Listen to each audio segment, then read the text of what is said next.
ఉత్తరాంధ్ర జిల్లాల పరిధిలో సుప్రసిద్ధ దేవాలయంగా విరాజిల్లుతున్న శ్రీకాకుళం నగరంలో పిఎన్ కాలనీలో వెలసిన నారాయణ తిరుమల ఆలయంలో ధనుర్మాస మహోత్సవాలు ఘనంగా జరుగుతున్నాయి. శ్రీ వెంకటేశ్వర స్వామి వారికి ప్రీతికరమైన శనివారం ప్రత్యేక పూజలు, అభిషేకాలు, అర్చనలు నిర్వహించారు.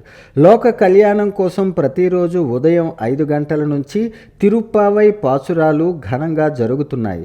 ముక్కోటి ఏకాదశి పర్వదినం సందర్భంగా ఈ నెల 10న అఖండ శ్రీ విష్ణు సహస్రనామ స్తోత్ర పారాయణం అత్యంత వైభవంగా నిర్వహిస్తామని ఆలయ ప్రధాన అర్చకులు గురుగుబెల్లి శ్రీనివాసరావు మీడియాకు చెప్పారు.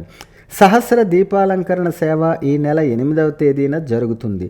భోగి పర్వదినం సందర్భంగా ఈ నెల 13న శ్రీ గోదా కళ్యాణ మహోత్సవం శాస్త్రోక్తంగా నిర్వహిస్తామని చెప్పారు. నారాయణ తిరుమల శ్రీ వెంకటేశ్వర స్వామి వారి దేవస్థానం ఈ క్షేత్రంలో ధనుర్మాస మహోత్సవాలు అత్యంత వైభవంగా నిర్వహింపబడతాయి. ప్రతిరోజు ఉదయాన్నే 5 గంటలకు తిరుప్పావై కార్యక్రమాలు, ఆరాధన, తీర్థగోష్ఠి, ప్రసాద వినియోగాలు ఉంటాయి.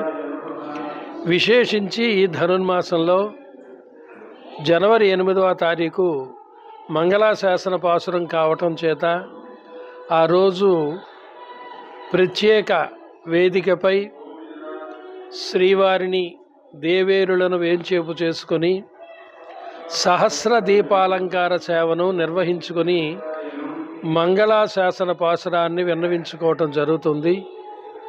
అలాగనే ఈ సంవత్సరం జనవరి 10వ తారీఖు ముక్కోటి ఏకాదశి పర్వదినం కావటం చేత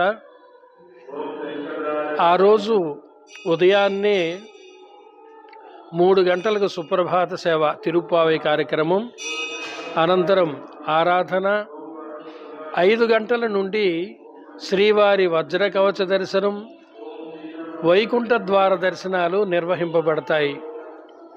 అదేవిధంగా 24 గంటల పాటు అఖండ శ్రీ విష్ణు సహస్రనామ స్తోత్ర పారాయణం ఏర్పాటు చేయడం జరిగింది.